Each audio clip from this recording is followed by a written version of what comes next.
Hello everyone, welcome to Dada 247 Tamil. நான் உங்கள் ஆஷிக். இன்னைக்கு இன்டர்நேஷனல் அஃபேர்ஸ்ல ஒரு முக்கியமான நிகழ்வு பத்தி தான் பார்க்க போறோம். பாகிஸ்தான் இந்தியாவை கவுண்டர் பண்றதுக்காக நிறைய விஷயங்கள் பண்றாங்க.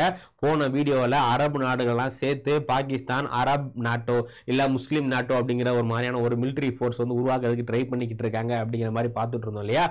அந்த மீட்டிங் முடிச்ச அடுத்த கையோட பாகிஸ்தான் டைரக்டா சவுதி அரேபியாவுக்கு போயிருக்காங்க. சவுதி அரேபியால போய் ஒரு முக்கியமான மிலிட்டரி அக்ரிமெண்ட் பாகிஸ்தான் சைன் பண்ணிருக்காங்க. ஸோ இந்த வீடியோவில் இந்த அக்ரிமெண்ட்னா என்ன, பாகிஸ்தானுக்கும் சவுதி அரேபியாவுக்கும் இதுக்கு முன்னாடி ரிலேஷன் எப்படி இருந்துச்சு அப்படிங்கிற விஷயம், ஸோ இந்த அக்ரிமெண்ட்ல எதுக்காக பாகிஸ்தான் சைன் பண்றாங்க, எதுக்காக சவுதி அரேபியா சைன் பண்றாங்க, இந்த அக்ரிமெண்ட்னால இந்தியாவுக்கு எதுவும் பாதிப்பு இருக்கா அப்படிங்கிற என்டையர் விஷயத்தை நம்ம வந்து பார்க்க போறோம். ஸோ வீடியோ ஃபர்ஸ்ட்ல இருந்து லாஸ்ட் வரை பாருங்க. சவுதி அரேபியாவுக்கும் பாகிஸ்தானுக்கும் உள்ள ரிலேஷனை பொறுத்தவரை சவுதி பாகிஸ்தான் இது ரெண்டுமே காமன் என்ன அப்படின்னா முஸ்லீம் கண்ட்ரி. ஸோ பாகிஸ்தானும் முஸ்லீம் கண்ட்ரி, சவுதியும் முஸ்லீம் கண்ட்ரி. அதே மாதிரி முஸ்லீமில் நிறைய பிரிவுகள், இப்போ அரேபியாலே வந்து பார்த்தீங்க அப்படின்னா சியா சன்னி இந்த மாதிரி நிறைய பிரிவுகள் இருக்காங்க. ஸோ பாகிஸ்தான் சவுதி அரேபியா இது ரெண்டுலேயுமே இருக்கக்கூடிய முஸ்லீம்ஸ் யாருன்னா சன்னி முஸ்லீம்ஸ், இவங்க ரெண்டு பேர் தான் இருக்காங்க. ஸோ அதனால பாகிஸ்தானும் சவுதி அரேபியாவும் ஸ்டார்டிங்லேருந்து ஒரு நல்ல ரிலேஷன்ஷிப் தான் இருந்தாங்க. பட் 1990s அப்புறமா அவங்க கிட்ட அந்த அளவுக்கு ரிலேஷன்ஷிப் சரியில்லை. இப்போ திரும்ப மறுபடியும் வந்து ஜாயின் பண்றாங்க. ஹிஸ்டாரிக்கலாவே நம்ம இந்த பாகிஸ்தான் சவுதி அரேபியா ரிலேஷனை பார்த்தோம் அப்படின்னா சவுதி அரேபியா பாகிஸ்தானுக்கு சில உதவிகள் பண்ணியிருக்காங்க. அதுக்கு கைமாறா பாகிஸ்தானும் சவுதி அரேபியாவுக்கு சில உதவிகள் பண்ணியிருக்காங்க. ஸோ இதுக்கு எக்ஸாம்பிள் பார்த்தோம் அப்படின்னா பாகிஸ்தான் இருக்காங்க இல்லையா. ஸோ பாகிஸ்தான் வந்து சவுதி அரேபியாவுக்கு நிறைய ட்ரூப்ஸ், சவுதி அரேபியா எப்பவுமே வந்து ஒரு கான்ஃபிளிக்டா இருக்கக்கூடிய பகுதி, ஏமன் கிட்ட அவங்க வார் போட்டிருக்காங்க. அதே மாதிரி சவுதிக்கும் ஈரானுக்கும் ஈராக்குக்கும் இந்த மாதிரி நிறைய போர்கள் பிரச்சனைகள் வந்திருக்கு. அந்த சமயத்தில் எல்லாமே வந்து பாகிஸ்தான் என்ன பண்ணியிருக்காங்க அப்படின்னா சவுதி அரேபியாவுக்கு ட்ரூப் கொடுத்துருக்காங்க. அதே மாதிரி சவுதி அரேபியாவுடைய ஆர்மி பர்சன்ஸ் இருக்காங்கல்ல அவங்கள பாகிஸ்தான் வந்து ட்ரெயின் பண்ணிருக்காங்க. அது மட்டும் இல்லாமல் நிறைய வெப்பன் வந்து சப்ளை பண்ணிருக்காங்க. இதுக்கு கைமாறா பாகிஸ்தானுக்கு சவுதி அரேபியா என்ன பண்ணிருக்காங்க அப்படின்னா, ஸோ பாகிஸ்தான் தான் வந்து உலகத்தில் இருக்கக்கூடிய முஸ்லீம் கண்ட்ரியில நியூக்ளியர் வெப்பன் அணு ஆயுதம் வச்சிருக்க ஒரே முஸ்லீம் கண்ட்ரி யார் அப்படின்னா பாகிஸ்தான்.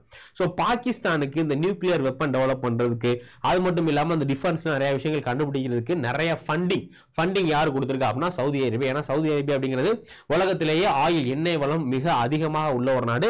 காசு எக்கச்சக்கமா சவுதி அரேபியா கொட்டி கிடக்கும். பட் ஆனா அவங்க கிட்ட டெக்னாலஜியோ இல்ல படிப்பறிவோ அந்த மக்கள் கிட்ட இல்ல அப்படிங்கிறதுனால என்ன பண்றாங்க, சவுதி அரேபியா வந்து பாகிஸ்தானுக்கு இன்டைரக்டா நிறைய பொருள் பணம் எல்லாம் கொடுத்து அவங்களுக்கு நியூக்ளியர் வெப்பன், மிலிட்டரிக்கு தேவையான பொருட்கள் எல்லாமே வந்து பண்றதுக்காக வந்து ஹெல்ப் பண்றாங்க. ஸோ இந்த மாதிரி மியூச்சுவலா உங்களுக்கு ரிலேஷன்ஷிப் இருந்துட்டு இருக்கு. ஸோ 1970 இருந்து 1990 வரை உங்களுக்கு ரிலேஷன் நல்லா இருந்துச்சு. பட் அதுக்கப்புறமா இவங்க ரெண்டு பேர்த்துக்கிட்டையும் அந்த அளவுக்கு ரிலேஷன் இல்லாம இருந்தது.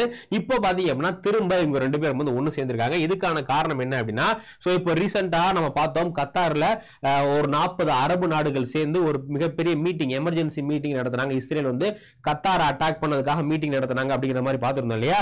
ஸோ அந்த மீட்டிங் முடிஞ்ச கையோடைய பாகிஸ்தானுடைய முக்கியமான தலைவர்கள், ஸோ பிஎம் ஷெபாஸ் ஷெரீஃப், அது மட்டும் இல்லாமல் ஆர்மி சீஃப் அசீம் முனீர், இவங்க எல்லாமே வந்து சவுதி அரேபியால ரியாத்ல ஒரு மீட்டிங் வந்து போட்டிருக்காங்க. ஸோ இந்த மீட்டிங்ல தான் பாகிஸ்தானும் சவுதி அரேபியாவும் சேர்ந்து ஒரு முக்கியமான டிஃபென்ஸ் அக்ரிமெண்ட், ஒரு முக்கியமான ராணுவ ஒப்பந்தம் வந்து போட்டிருக்காங்க. இந்த ஒப்பந்தத்துக்கு பேர் என்ன அப்படின்னா strategic mutual defence agreement. Strategic mutual defence agreement அப்படின்னு சொல்லக்கூடிய இந்த ரொம்ப ஒரு முக்கியமான ஒப்பந்தம் வந்து போட்டிருக்காங்க. ஸோ இதுல மொத்தம் 3 விஷயம் இருக்கு. இந்த ஒப்பந்தத்தில் மொத்தம் 3 விஷயம் இருக்கு. ஃபர்ஸ்ட் என்ன அப்படின்னா, ஃபர்ஸ்ட் வந்து மியூச்சுவல் டிஃபென்ஸ் கிளாஸ். ஃபர்ஸ்ட் என்ன சொல்றாங்க அப்படின்னா மியூச்சுவல் டிஃபென்ஸ் கிளாஸ்ன்றாங்க.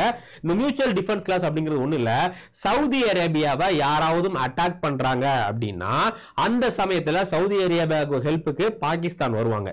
அதே மாதிரி பாகிஸ்தானை ஏதோ ஒரு நாடு அட்டாக் பண்ணுது அப்படின்னா அந்த சமயத்துல சவுதி அரேபியா ஹெல்ப்புக்கு வருவாங்க. ஓகே, நம்ம ஃப்ரெண்ட்ஷிப் மாதிரி தான். இப்போ என் ஃப்ரெண்டா யாராவது அடிக்கிறாங்கன்னா நான் ஹெல்ப்புக்கு போவேன். அதே மாதிரி என்ன யாராவது அடிக்கிறாங்கன்னா என் ஃப்ரெண்ட் வந்து எனக்கு சப்போர்ட் வருவான் இல்லையா. அதே மாதிரி ஒரு மியூச்சுவல் டிஃபென்ஸ் கிளாஸ் வந்து போடுறாங்க. இது வந்து முதல் விஷயம். இரண்டாவது விஷயம் என்ன அப்படின்னா இன்டெலிஜென்ஸ் சம்பந்தமான விஷயங்களை ஷேர் பண்ண போறாங்க. இந்த உளவுத்துறை சம்பந்தமான டேட்டாஸ், தகவல்கள்லாம் இருக்கு இல்லையா. ஸோ இதை பாகிஸ்தான் சவுதி அரேபியா கொடுக்குறாங்க, சவுதி அரேபியா பாகிஸ்தான் கொடுக்க போறாங்க. இது ரெண்டாவது விஷயம். அதுக்கு அடுத்து வந்து பாத்தீங்க அப்படின்னா இது இரண்டு நாடுகளும் சேர்ந்து நிறைய மிலிட்டரி எக்ஸசைஸ், இப்போ இந்தியா வந்து நிறைய நாடுகளோட மிலிட்டரி எக்ஸசைஸ் நம்ம கண்டக்ட் பண்றோம். யூஎஸ் கூட, ரஷ்யா கூட, பிரான்ஸ் கூட, இந்த மாதிரி நிறைய நாடுகள் கூட இந்தியா மிலிட்டரி எக்ஸசைஸ் கண்டக்ட் பண்றோம் இல்லையா. அதே மாதிரி பாகிஸ்தானும் சவுதி அரேபியாவும் சேர்ந்து மிலிட்டரி எக்ஸசைஸ், ராணுவத்தில் நிறைய ஒப்பந்தம், நிறைய கோஆபரேஷன் வந்து பண்ண போறாங்க. மொத்தம் 3 விஷயம். ஓகேங்களா, இந்த 3 விஷயம் அடங்குனதா என்னன்னா இந்த ஸ்ட்ராட்டஜிக் மியூச்சுவல் டிஃபென்ஸ் அக்ரிமெண்ட் அப்படிங்கிற இந்த ஒரு அக்ரிமெண்ட். ஸோ இதுதான் இப்போ ஒரு மிகப்பெரிய பேசு பொருளாக இருக்கு. இப்போ இந்தியா என்ன சொல்றாங்க அப்படின்னா, இந்த பாகிஸ்தான் பண்ணக்கூடிய எல்லா விஷயங்களுமே வந்து இந்தியாவை கார்னர் பண்றதுக்காக, ஸோ இந்தியாவை அவங்களால டைரக்டா அட்டாக் பண்ண முடியல, அதனால என்ன பண்றாங்க, இந்தியாவுக்கு எதிராக ஒரு அணியை உருவாக்குறாங்க அப்படிங்கிற மாதிரி வந்து சொல்றாங்க. ஸோ இப்போதைக்கு இந்த அக்ரிமெண்ட்டை பொறுத்தவரை, இந்த அக்ரிமெண்ட்டுக்கு முன்னாடி பாகிஸ்தான் பொறுத்தவரை நிறைய நியூக்ளியர், நான் ஆல்ரெடி சொன்ன மாதிரி உலகத்துல ஒன் அண்ட் ஒன்லி முஸ்லீம் கண்ட்ரில நியூக்ளியர் வெப்பன் வச்சிருக்க கண்ட்ரி வந்து பாகிஸ்தான் தான். ஸோ பாகிஸ்தான் கிட்ட எவ்வளவு இருக்கு அப்படின்னா கிட்டத்தட்ட 170 நியூக்ளியர் வெப்பன், கிட்டத்தட்ட 170 நியூக்ளியர் வெப்பன் இருக்கு. ஆனா சவுதி அரேபியா கிட்ட நியூக்ளியர் வெப்பனே கிடையாது. ஆனா என்ன பண்றாங்க, இவங்க ரெண்டு பேரும் மாத்திக்கிறாங்க, இவங்க கிட்ட இல்லாத அவங்க கொடுக்குறாங்க, அவங்க கிட்ட இல்லாத இவங்க கொடுக்குறாங்க. ஸோ சவுதி அரேபியா பாகிஸ்தானுக்கு ஃபண்டிங், அதுக்கு பதிலாக இன் ஃபியூச்சர்ல வந்து பாத்தீங்க அப்படின்னா சவுதி அரேபியாவுக்கு பாகிஸ்தான் நியூக்ளியர் வெப்பன் கொடுக்க போறாங்க. ஸோ நேத்து பாகிஸ்தானுடைய இந்த ஆர்மி சீஃப் வந்து பேசும்போது, நாங்க ஃபியூச்சர்ல பாகிஸ்தானுக்கு நியூக்ளியர் டெக்னாலஜி, நியூக்ளியர் வெப்பன்லாம் கொடுக்கறதுக்கு தயாரா இருக்கும் அப்படிங்கிற மாதிரி வந்து பேசியிருக்காங்க. ஓகேங்களா? சோ இந்த இதனால இன் ஃபியூச்சர்ல பாகிஸ்தானுடைய நியூக்ளியர் டெக்னாலஜிக்கெல்லாம் சவுதி அரேபியா அதிகமான ஃபண்டிங் பண்றதுக்கு முதல் வாய்ப்பு இருக்கு. சோ இப்போ இந்த அக்ரிமெண்ட்ல சவுதி அரேபியா எதுக்காக, சவுதி அரேபியாக்கு ஏன் இந்த அக்ரிமெண்ட் முக்கியம், பாகிஸ்தான் கூட எதுக்காக போயிருக்காங்க அப்படின்னா, so first Doha strike. Israel என்ன பண்ணாங்க அப்படின்னா, கத்தாருடைய தலைநகரான தோஹாவை ரீசெண்டா அட்டாக் வந்து பண்ணியிருந்தாங்க. அட்டாக் பண்ணி அங்க இருந்த ஹமாஸ் உடைய தலைவரை கொண்டிருந்தாங்க. ஸோ அப்போ இன்னுமே சவுதி அரேபியா என்ன பயப்படுறாங்க அப்படின்னா, ஃபியூச்சர்ல இஸ்ரேல் நம்மளையும் அட்டாக் பண்றதுக்கு வாய்ப்பு இருக்கு. ஏன்னா இஸ்ரேல் வந்து ஸ்டார்டிங்ல வெறும் பாலஸ்தீனத்தை மட்டும் தான் அட்டாக் பண்ணிட்டு இருந்தாங்க. இப்போ என்ன பண்றாங்க, அடுத்த அரபு நாடுகளையும் அட்டாக் பண்ண ஆரம்பிச்சாங்க. ஸோ அதனால ஃபியூச்சர்ல என்ன பண்ணலாம், நம்மளையும் என்ன இஸ்ரேல் வந்து அட்டாக் பண்ணலாம் அப்படிங்கிற ஒரு பயம் வந்து அவங்களுக்கு இருக்கு. அது மட்டும் இல்லாம யூஎஸ், சவுதி அரேபியா இதுவரை முழுக்க முழுக்க யூஎஸ் தான் நம்பியிருந்தாங்க. யூஎஸ் நமக்கு ஹெல்ப் பண்ணும், யூஎஸ் வந்து நம்மளை பாதுகாக்கும் அப்படிங்கிற மாதிரி யூஎஸ் கிட்ட நம்பியிருந்தாங்க.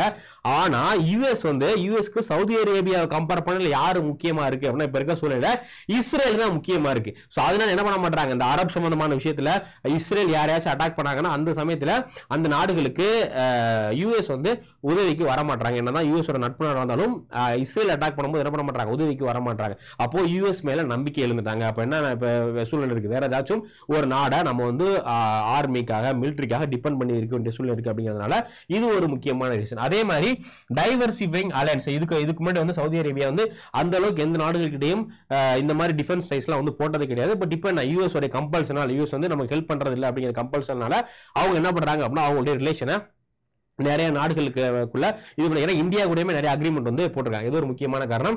அதே மாதிரி இதுக்கு முன்னாடி பாகிஸ்தான் வந்து ஹிஸ்டாரிக்கலாவே ஏமன் வாரப்போ இந்த மாதிரி நிறைய முக்கியமான வாரப்போ ஆல்ரெடி பாகிஸ்தான் என்ன பண்ணிருக்காங்க, சவுதி அரேபியாவுக்கு மிலிட்டரி கொடுத்து அவங்களுக்கு வெப்பன்ஸ் எல்லாம் கொடுத்து ஹெல்ப் பண்றாங்க. அந்த ஒரு நம்பிக்கை, ஓகே நம்மளுக்கு பாகிஸ்தான் மறுபடியும் ஹெல்ப் பண்ணுவாங்க அப்படிங்கிற ஒரு நம்பிக்கை. அது மட்டும் இல்லாம விஷன் 2030 இப்போ முகமது சல்மான் இருக்காரு இல்லையா, சல்மான் வந்து பாத்தீங்கன்னா 2030 சவுதி அரேபியாக்கான விஷன் 2030 அப்படிங்கிற இந்த ஒரு இது வச்சிருக்காரு. சோ இதுல வந்து பாத்தீங்க அப்படின்னா ஏமன், இப்ப ஏமன்ல வார் போயிட்டு இருக்கு, அதுல ஒரு முக்கியமான நாடா சவுதி அரேபியா இருக்காங்க. 2030 அந்த ஏமன் வாரெல்லாம் விட்டுட்டு நம்ம வெளியே வந்துடணும் அப்படிங்கிற மாதிரியான விஷயமும் வந்து போட்டிருக்காங்க. இந்த விஷயங்களாலதான் வந்து பாத்தீங்க அப்படின்னா சவுதி அரேபியா இந்த அக்ரிமெண்ட்டுக்கு ஒத்துக்கிட்டாங்க. ஓகே, சோ இப்போ பாகிஸ்தானுக்கு ஏன் இந்த அக்ரிமெண்ட் அப்படின்னா, ஃபர்ஸ்ட் வந்து எக்கனாமிக் சர்வைவல். சோ பாகிஸ்தான் வந்து இப்போ ஒரு மிகப்பெரிய பொருளாதார நெருக்கடியில் இருக்கு. பாகிஸ்தான் வந்து ஒரு மிகப்பெரிய, நம்ம ரீசெண்டா ப்ரொட்டஸ்ட்லாம் வந்து பார்த்துருந்தோம். இம்ரானுக்கான பதவியிலிருந்து தூக்குனதுக்கு அப்புறம் பாகிஸ்தான் ஒரு மிகப்பெரிய ப்ரொட்டஸ்ட் நடந்துச்சு. ஸோ அந்த ப்ரொட்டஸ்ட்னால பாகிஸ்தான் வந்து ரொம்ப ஒரு அகல பாதாளத்துல பாகிஸ்தானோட எக்கனாமி வந்து போயிருச்சு. ஸோ அதனால அவங்களுக்கு இப்போ உடனடியாக பணம் தேவை. பணம் வந்து வேற எங்கேயும் இருந்து வாங்க முடியல, வாங்குறதுக்கான சூழ்நிலை அவங்க கிட்ட இல்லை. ஸோ அதனால என்ன பண்றாங்க, வந்து இஸ்லாமிக் டைஸ் வச்சு இவங்க கிட்ட பணம் வந்து வாங்குறதுக்காக பிளான் வந்து போடுறாங்க. அது மட்டும் இல்லாம ஜியோபாலிட்டிக்கல் ஸ்டேட்டஸ், இப்போ இருக்கக்கூடிய இஸ்லாமிக் நாடுகள்லயே ராணுவத்துல ஓரளவு வளர்ந்த நாடு அப்படின்னா என்னது, பாகிஸ்தான் தான். ஏன்னா மித்த நாடுகள்ல தான் பணம் இருக்கு, நிறைய எண்ணெய் வளங்கள் இருக்கு. ஆனா அவங்க கிட்ட ராணுவ வசதி இருக்கா அப்படின்னா கண்டிப்பா கிடையாது. அப்போ அந்த ஒரு விஷயத்த பாகிஸ்தான் என்ன பண்றாங்க, ஒரு பிளஸ் பாயிண்டா வந்து இது பண்ணிட்டு itself as the protector of the Muslim world, இஸ்லாமிய நாடுகளுக்கே நான் தான் வந்து ஒரு பாதுகாவலன், ஸோ இஸ்ரேல்ல இருந்து உங்களை பாதுகாக்கணும் என்னால தான் முடியும் அப்படிங்கிற மாதிரியான ஒரு பிம்பத்தை கட்டமைச்சு இப்போ மூவ் பண்றாங்க.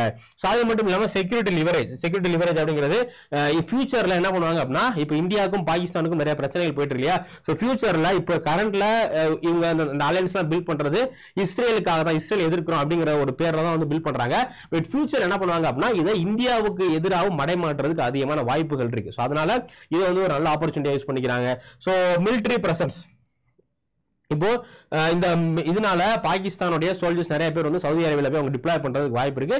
ஸோ இதனால மிடில் ஈஸ்ட்ல இருக்கக்கூடிய இந்த பிரச்சனைகள், மிடில் ஈஸ்ட்ல இருக்கக்கூடிய இஷ்யூஸ்ல இவங்களும் போய் இன்வால்வ் ஆகலாம். அது மட்டும் இல்லாம இப்போ சைனா கூட தான், பாகிஸ்தானை பொறுத்தவரை பாகிஸ்தானுக்கு ஹெல்ப் பண்ற முக்கியமான நாடுகள்ல சைனா இருக்காங்க, அதுக்கப்புறம் துருக்கி ஹெல்ப் பண்றாங்க. ஸோ இப்போ சவுதி அரேபியா கூடயும் சேர்ந்துட்டாங்க அப்படின்னா சவுதி அரேபியா நாங்கள் ஃபியூச்சர்ல பாகிஸ்தானுக்கு ஹெல்ப் பண்ணுவாங்க அப்படிங்கிற இந்த ஒரு நோக்கத்தோட தான் பாகிஸ்தான் இது பண்றாங்க.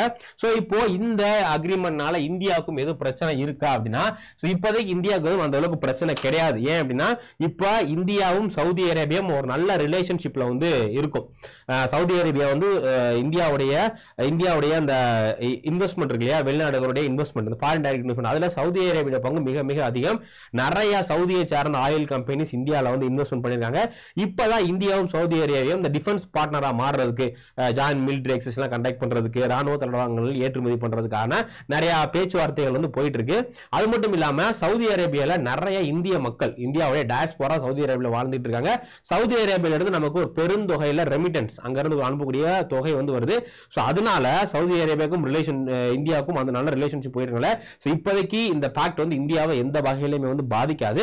பட் ஃபியூச்சர்ல இந்தியாவுக்கும் பாகிஸ்தானுக்கும் ஏதோ ஒரு இஷ்யூ வருது அப்படின்னா அந்த சமயத்துல இத பாகிஸ்தான் இதை வச்சு சவுதி அரேபியா ஹெல்ப் கேட்கறதுக்கு வாய்ப்புகள் இருக்கு. சோ இப்போ கூட பாத்தீங்க அப்படின்னா பாகல்காம்ல அட்டாக் நடந்துச்சு இல்லையா, அந்த அட்டாக் பாகல்காம்ல நடந்த தீவிரவாத தாக்குதல சவுதி அரேபியா கண்டம் பண்ணிருக்காங்க. இது தப்பு அப்படிங்கிற மாதிரி சொல்லியிருக்காங்க. அதே மாதிரி ஆபரேஷன் சிந்தூர் இந்தியா பாகிஸ்தான் அட்டாக் பண்ணாங்கல்ல, சோ அந்த சமயத்துல ஒரு சில நாடுகள், டர்க்கி மாதிரி நாடுகள் இந்தியா மேல சில விமர்சனங்கள் வச்சாங்க. பட் அந்த ஆபரேஷன் சிந்தூர் கூட என்ன பண்ணதில்லை அப்படின்னா சவுதி அரேபியா நம்ம மேல எந்த இது வைக்கல. ஸோ இப்போதைக்கு நம்மளும் சவுதி அரேபியா ஒரு நல்ல நாடாக இருக்கும். அதனால இப்போதைக்கு எந்த பிரச்சனையும் கிடையாது.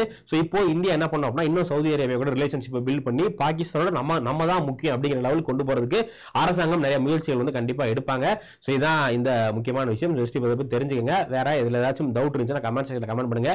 இந்த அக்ரிமெண்ட் பத்தி நீங்க என்ன நினைக்கிறீங்க அப்படிங்கறத மறக்காம கமெண்ட் செக்ஷன்ல கமெண்ட் பண்ணுங்க. வேற உங்களுக்கு ஏதாச்சும் டாபிக்ல இந்த வீடியோ வேணும் அப்படின்னாலும் அந்த டாபிக்கையும் கமெண்ட் பண்ணுங்க. நம்ம நெக்ஸ்ட் அந்த டாபிக்ல மீட் பண்ணலாம். Thank you guys, thank you.